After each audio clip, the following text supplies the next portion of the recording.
नमस्कार दोस्तों, मैं एक साथी चंद्रशेखर उगले आपका अपने शेयर वेद क्यू यूट्यूब चैनल पे स्वागत करता हूँ। हम देखेंगे निफ्टी और बैंक निफ्टी का वीकली एनालिसिस, गोल्ड और सिल्वर का हमारा अच्छा वीडियो बनाएंगे। यहाँ पे एफ आई डी आई ने जो पोजीशन है उसमें एफ आई की कंटिन्यूसली सेलिंग चल रही है। इस महीने में 19,605 करोड़ की सेलिंग कर चुका है और डी आई की बाइंग 39,970, मतलब दुगुना बाइंग हो रही है। तो इंडिया का मार्केट बहुत स्ट्रांग है, इसलिए मार्केट अभी तक टिका हुआ है।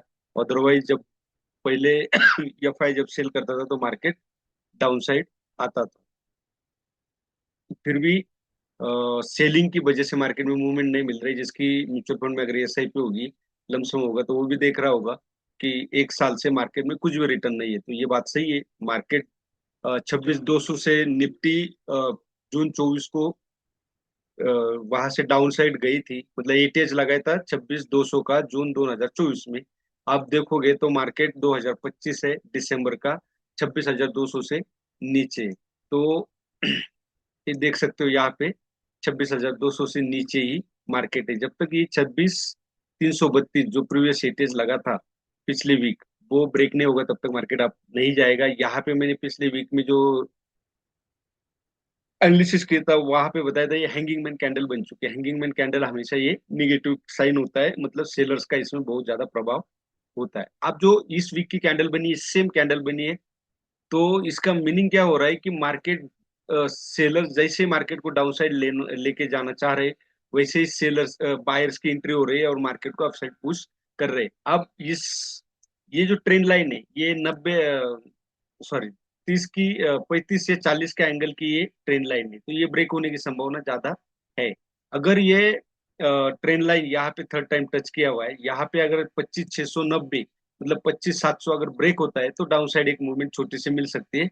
हो सकता है कि 26,377 के पास सपोर्ट लेने के लिए आ जाए। अदरवाइज क्या है, ये जो प्रीवियस स्विंग हाई बना था इसको ब्रेक करने के बाद इसके ऊपर मार्केट टिका हुआ है, तो 26,332 ब्रेक होता है तो अपसाइड निफ्टी जा सकती है।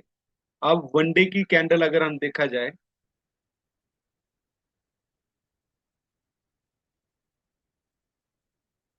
तो यहाँ देख सकते हो आप हायर हाई और हायर लोज लग रहे हैं। तो यहाँ अभी भी हायर लोज ब्रेक नहीं हुआ है। प्रीवियस हायर लो जो ब्रेक हुआ था उसका सपोर्ट दोबारा लेकर के मार्केट अभी अपसाइड जा रहा है। तो यहाँ पे इस कैंडल गैप ऑफ ओपन दिया हुआ है।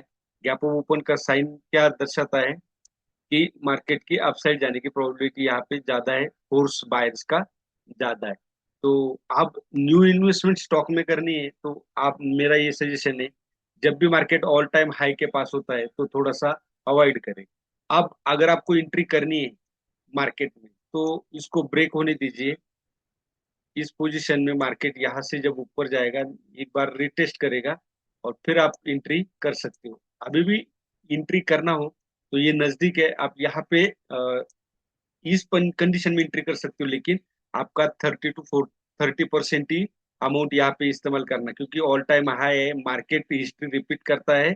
तो हिस्ट्री रिपीट करता है इसका मतलब कि मार्केट में जहां से सेलर्स एक्टिव हुए थे प्रीवियसली, वहीं से दोबारा सेलर्स एक्टिव होने की संभावना बहुत ज्यादा है। ये हो गया निफ्टी का। अब बैंक निफ्टी में भी सेम कैंडल्स बनी है जो निफ्टी में बनी है। तो ये दोनों का मीनिंग मैंने ऑलरेडी बता दिया। 60, सिर्फ लेवल चेंज होगी, 60,115 ब्रेक होगा तो अपसाइड जाएगा, और 58,800 ब्रेक होगा तो डाउन साइड मूवमेंट मिलेगी। डेली का व्यू अगर हम देखेंगे तो यहाँ पे जो कैंडल बनी है वो डोजी कैंडल है। आप यहाँ पे देख सकते हो डोजी कैंडल है। कैंडल तीन प्रकार की होती है डोजी। एक होती है जो लॉन्ग लेग डोजी होती है, ये इस टाइप की जहां दोनों साइड के लेग सेम हो गए। एक होती है ग्रेवस्टोन डोजी जिसका ऊपर साइड का लेग बड़ा होगा, तो वो सेलर्स की होती है। एक होती है ड्रैगन फ्लाई डोजी जिसका नीचे साइड की वीक बड़ी होगी, उसको वो होती है बायर्स की। अब ये कंफ्यूजन वाली, दोनों का फोर्स बराबर है। तो यहाँ पे जो 59,550 ब्रेक होता है तो आप साइड जा सकते हो कल।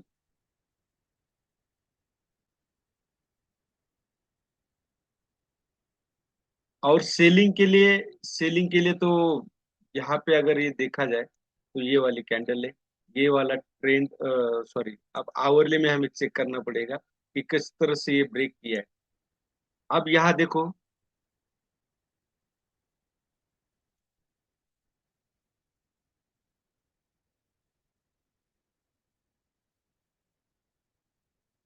कितना अंतर पड़ता है ट्रेंड लाइन में जब आप टॉप टू बॉटम एनालिसिस करते हो। आप डेली के कैंडल में लाइन खींचिए, अब आवरले में देखो कितना फर्क पड़ा।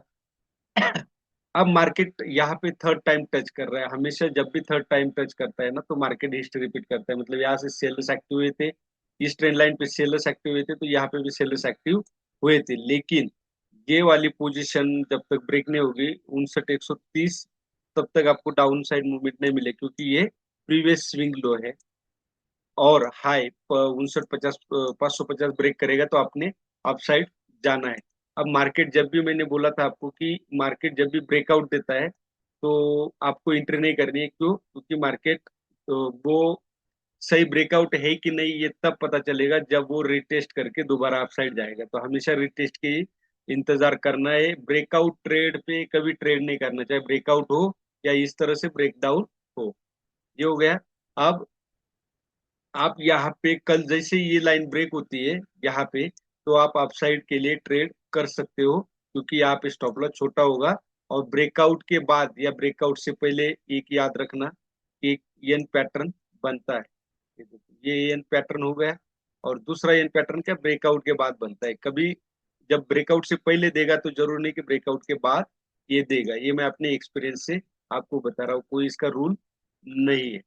ये हो गया। अब 5 मिनट में ट्रेड हमारा कहाँ पे बनता था, तो 5 मिनट में ट्रेड मैंने बोला था कि थर्ड टाइम जब भी टच करता है मार्केट तो आपका 5 मिनट ट्रेड वहीं पे बनता है। या देखो फर्स्ट क्लास ब्रेक, जो कंसल्टेशन देने के बाद ब्रेक डाउन हुआ और यहाँ पे पुल बैक हुआ, तो आप इस कैंडल के नीचे ट्रेड कर सकते थे और एक आपको अच्छा खासा यहाँ पे मूवमेंट पकड़ में आ जाता। मैंने जो ट्रेड दिया था कल, वो इस कैंडल पे दिया था, इस रेड कैंडल पे दिया था। वहां से ये 20 या 25 दो 10 मिनट में पॉइंट मिले थे। उसके बाद मैंने ट्रेड ये भी बताया था कि यहाँ पे प्रॉफिट बुक कीजिए, क्यों? क्योंकि ये वाली रेजिस्टेंस यहाँ पे था। तो मैंने जो बोला था अभी, ये 59,423 अगर ब्रेक होता है तो आप यहाँ से ट्रेड कर सकते हो। क्यों? यहाँ पे एक असेंडिंग ट्रायंगल बना है। असेंडिंग ट्रायंगल मतलब पॉजिटिव साइन। और स्टॉप लॉस जो है वो यहाँ का जो स्विंग लो है, यहाँ के आसपास का आपका स्टॉप लॉस होना चाहिए। यही था बैंक निफ्टी और निफ्टी का एनालिसिस। मैंने आपको लेवल भी बता दिया और कैंडल्स के लॉजिक भी बता दिए। वीडियो अच्छा लगे तो लाइक और शेयर सब्सक्राइब जरूर कीजिए। धन्यवाद।